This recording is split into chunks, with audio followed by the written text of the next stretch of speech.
अम्मा जी, मुझे अब ना शर्म आती है सबकी शादियों में ज़्यादा, आप मेरी शादी करा दो।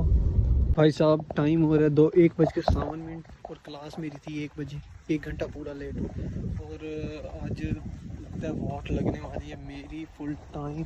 जल्दी क्लास में चलते हैं बस, फुल टाइम किसकी होने वाली है।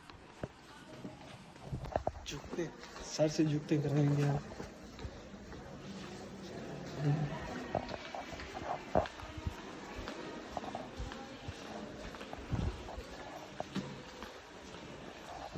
देखते हैं सर कहते क्या है।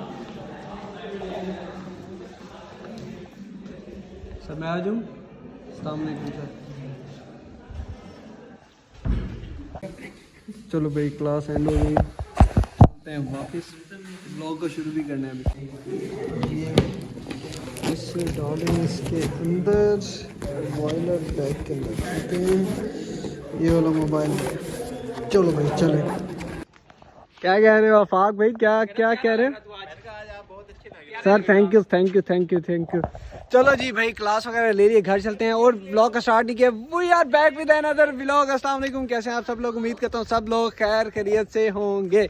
चले हाल चाल, बाइक निकालते हैं जल्दी से, वलीमे पे भी जाना है, सीधा बाइक निकाल के वहीं चलते हैं। यार मैंने आपको बताना भी है बल्कि वलीमे हो गया है ना, फिर आके डिटेल सारी बताता हूँ आपको क्या सीन है, क्यों इतने दिन से व्लॉग नहीं आ रहे थे, क्या चल रहा था। बाइक किधर है? Bike bike bike bike bike bike किधर खड़ाई थी?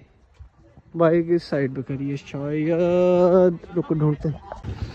निकालिए बाइक, चलो अब। अल्हम्दुलिल्लाह घर पहुंच गया हूँ। और आज मैंने आप लोगों को बताना था कि मैं इतने टाइम से ब्लॉग क्यों नहीं डाल रहा। असल में इशू क्या चल रहा था, और इशू ये था कि पहले तो मेरे पेपर शुरू हो गए थे। पेपर शुरू जैसे भी हुए तो उनके दरमियान जैसे छुट्टी आई है एक 9 नवंबर की, अलावा इकबाल डे की, तो उसमें ऐसा हुआ है कि मेरी तबीयत बहुत ज़्यादा ख़राब हो गई थी और हालात बहुत ज़्यादा टाइट हो गए थे। और इतनी तबीयत ख़राब थी कि मुझे घर वाले मुझे हॉस्पिटल ले गए थे। पूरी रात वो मुझे हॉस्पिटल लेके गए। मेरे कोई मुझे मैं दोस्तों के साथ खाना वगैरह खा के आया था, तो घर आया तो मुझे फीवर वगैरह, पेट में दर्द फील हो रहा था। मैंने अम्मा जी से कहा, अम्मा जी मेरे पेट में दर्द हो रहा है। तो उन्होंने वो देसी टोटके वगैरह इस्तेमाल किए, लेकिन फिर भी आराम नहीं आया। फिर हम हमारे फैमिली डॉक्टर हैं उनके पास गए। वहाँ जाके मैंने दवाई वगैरह ली, इन्होंने इंजेक्शन वगैरह लगाए। इंजेक्शन वगैरह लगवा के जैसे मैं घर आया मैंने जैसे ही दवाई खाई, वो मुझे उल्टियाँ शुरू हो गई। उसके बाद वो घर वाले और परेशान हो गए कि पता नहीं क्या इशू है। फिर वो फ़ौरन छोटे भाई को भेजा डॉक्टर के पास कि ना उन्हें जाके बताओ कि ऐसे ऐसे दवाई खाई है और उल्टियाँ आ रही हैं अब। फिर वो भाई गया तो डॉक्टर साहब कहते हैं इसे अपेंडिक्स है और उसका इशू है, जिसकी वजह से ना इसे ऐसे आप इसे इमरजेंसी इस तरह इमरजेंसी हॉस्पिटल ले जाओ। अगर वो ऑपरेशन का कहें तो ऑपरेशन भी करवा लेना। उन्होंने इस तरह से डरा दी। घर वाले और परेशान, यार ये क्या हो गया। फिर ना ये मुझे निश्तर लेके गए तकरीबन 11 बजे। निश्तर लेके गए वहाँ, फिर उन्होंने निश्तर वालों ने देखा, उन्होंने कहा नहीं अपेंडिक्स नहीं है, पेट में दर्द है, बुरी चीज़ें खाने की वजह, गंदी चीज़ें वगैरह खाने की वजह से ना फूड पॉइजनिंग हो रही है और इसे उल्टियाँ इस वजह से हो रही है, इसलिए इसकी तबीयत ख़राब है। उन्होंने इंजेक्शन वगैरह लगाए, मुझे 2-3 इंजेक्शन वगैरह लगाए, लेकिन फिर लगवाते फिर मुझे ये घर ले आए, लेकिन फिर भी मेरी तबीयत नहीं ठीक थी। और फिर फिर आया हूँ घर, लेटा हूँ। मैंने कहा शायद नींद आ जाए। उन्होंने नींद की गोली भी दी कि नींद की गोली खा लो, खाओगे तो नींद आ जाएगी। अच्छा फिर मैं आया तो मैंने वो नींद की गोली खाई है। उसके बाद फिर नींद की गोली एक खाई उन्होंने, फिर मुझे नींद के एक कोई इंजेक्शन भी लगाए थे नींद का कि घर जाओगे इंजेक्शन लगा दिया है। अगर फिर भी नींद ना आए, आप ऐसा करना कि ये गोली नींद की लिख के दी थी वो खा लेना। अच्छा मैंने कहा चलो ठीक है, घर आया हूँ, नींद की वो आया, फिर मैं नींद नहीं आ रही थी, फिर मैंने वो गोली खाई, फिर भी मुझे नींद नहीं आ रही थी। परेशान कि यार नींद ही नहीं आ रही, पेट में दर्द वही। फिर आया हूँ तो दोबारा फिर मुझे उल्टियाँ शुरू हो गई हैं। फिर मैंने 1 बजे से तकरीबन मुझे 2-2:30 बजे तक मुझे ऐसे लगातार उल्टियाँ लगी रह गई हैं, तबीयत ख़राब रह गई। फिर ये मुझे 2:30 बजे फिर दोबारा ये हॉस्पिटल ले गए निश्ता, क्योंकि हॉस्पिटल ले गए, भाई कह रहे थे प्राइवेट ले जाते हैं, उन्होंने कहा नहीं प्राइवेट जाने का फ़ायदा ही नहीं है, उन्होंने इतने एक तो पैसे बना के दे देने हैं, फिर फैसिलिटीज़ जो निश्तर में है वो किसी हॉस्पिटल में भी नहीं है, क्योंकि जहाँ भी जाओ एंड में वो कहते हैं भाई निश्तर ले जाओ। इससे अच्छा है कि पहले निश्तर जाओ और वहाँ कोई रेफरेंस लगा लो ताकि ना आपका अच्छे से इलाज हो जाए। लेकिन रात ही कोई रेफरेंस वगैरह का सीन नहीं था, डायरेक्ट इमरजेंसी दोबारा लेके गए। उन्होंने मुझे कोई ग्लूकोज की बोतलें लगाई और मुझे इंजेक्शंस दिए, और मतलब काफ़ी सारे उन्होंने मुझे उस दिन उस रात मुझे कुछ 13 से 16 इंजेक्शन लगे और ग्लूकोज की बोतलें लगी। एंड में उन्होंने जाके कोई इंजेक्शन वगैरह मंगवाया लगाया, सुबह 6 बज गई तब तक। तो फिर जाके मुझे 6-6:15 बजे मेरी तबीयत थोड़ी बेहतर हुई, फिर मुझे घर वाले घर लेके आए, मैं आया घर, रेस्ट किया, सोया, उठा, फिर उसके बाद मेरी तबीयत बेहतर हो गई।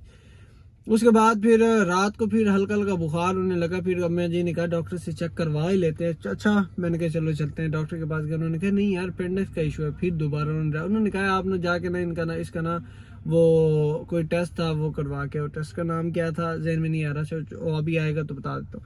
तो ना वो मैं गया वो करवाने के लिए, उन्होंने चेक किया मुझे, वो टेस्ट किया, तो फिर मुझे पता चला कि यार नहीं अपेंडिक्स नहीं है, मुझे किडनी स्टोन है।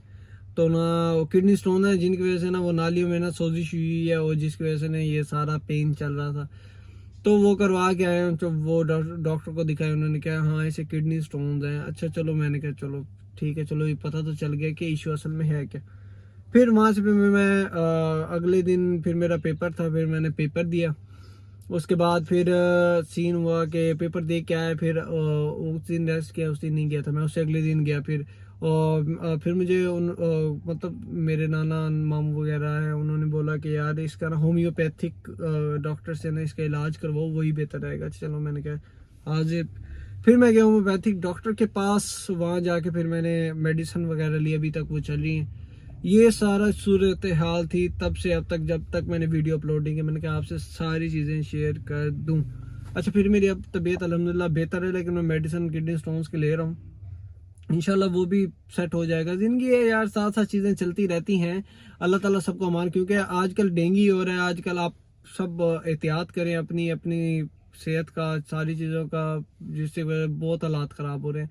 अल्लाह ताला सबको अपनी हिफ्ज़ व अमान में रखे, बस दुआओं में याद रखा करें यार। और क्या पता मुझे नज़र लगी हुई थी, क्या चीज़ था इतना वैसे बाकी नज़र लग जाती है, मुझे नहीं पता। लेकिन अच्छा खैर बहरहाल अब घर आया हूँ, अब गाड़ी वगैरह निकालते हैं, अब वलीमे की तैयारी करते हैं। अम्मा जी बस रेडी हो रही हैं, बस निकलते हैं हम वलीमे पे। फ्री की रोटी नहीं छोड़नी कभी भी, रूल बना लो भाई बस। अच्छा यार कोई अगर मेरे चैनल पर नए हो तो चैनल को सब्सक्राइब कर दो, लाइक कर दो, शेयर कर दो, कमेंट्स कर दो यार अच्छे। और बस और एक चीज़ आपको बताना भूल गया हूँ, इस दौरान कोई तकरीबन 8 से 9 दिन रहे हैं जिनमें तबीयत बड़ी नासाज रही है, नहीं ठीक थी, बेहतर नहीं थी। और इस दौरान आप अंदाज़ा करें मेरा कितना वेट लूज हुआ होगा, अंदाज़ा करें मेरा 7 किलो वज़न गिर गया है यार। मेरा 63-64 किलो वज़न था, अब मेरा 56-57 किलो वज़न है। मेरा 6-7 किलो वज़न यार गिर गया। इस चीज़ में बड़ा परेशान हूँ यार, मैं बहुत ज़्यादा वीक हो गया दोबारा। हालांकि इतने बड़ी मुश्किल से खा के मेरा 50 से वज़न नहीं बढ़ रहा था, बड़ी मुश्किल से मैंने वज़न बढ़ाया और ये सूरत हाल होगी, देख उल्टी भर गई यार, यकीन करो कसम चलो खैर अब दोबारा मोटा हो जाएंगे, गाड़ी स्टार्ट कर लिया, निकलते हैं वलीमे की तरफ और वहीं जाके मिलते हैं। अम्मा जी मुझे अब ना शर्म आती है सबकी शादियों में जाते हैं, अब मेरी शादी करा दो हैं। कब तक मैं सबकी शादियां खाता रहूँगा हैं? आपकी अब आप कब कर रही हैं हमारी शादी है? नोट दिखाओ, नोट ना छेर आंदी है हैं? नहीं यार थक गए लोगों की शादियां ते वन की, कोई अपनी शादी ते कोई आवे हैं और कदम कर वेंदे पे सारी शादी। दसो आज जवाब दो कैमरे के सामने, तुसा दसो कैमरे के सामने जवाब दो किहड़े वेले कर वेंदे पे? अस लोगों की शादियां ते वन के थक गए हुन अम्मा जी कहती हैं आप सब लोग दुआ करें हमारे लिए, दुआ करेंगे तो पता नहीं माँ जी दुआ करनी नहीं है, दुआ लेके आनी है आपने। हाँ जी, चलो मैं जाल पहुंच गया, अब मस्ती ज़्यादा हो रही है, वापस में मिलते हैं फिर। रोटी टुक्कर खा लें, शहजादे को लेना, बड़े शहजादे को, बड़े दूल्हे को, बड़े भाई को। ऑफिस बैठे हैं, ले लें फिर। भाईजान वलीमा वलूमा खा लिया है और अब ये हमारी मैडम, मैं इनका ड्राइवर बन के जा रहा हूँ। हेलो बोलो, ओ इधर हेलो बोल, इधर बोल हेलो, बोलो हेलो, बोलो ना यार, बोल हेलो यार। इसे अब मैं छोड़ने के लिए निकल रहा हूँ, इसे छोड़ रहा हूँ, उसके बाद आता हूँ, फिर मम्मा जी को लेना है। मैंने कहा घर वालों के इंतज़ार से पहले मैं खुद कुछ शेव वगैरह करवा लूँ। हालात बहुत ज़्यादा बुरे हुए पड़े हैं, शक्ल की बिगड़ी पड़ी थी। मैंने कहा अच्छा चलो संभाल लो, इसलिए अवैस भाई के पास आया हूँ। प्यारा बच्चा लग रहा है फुल टाइम पप्पू। चलो यार कुछ सेटिंग वगैरह करवा दूँ।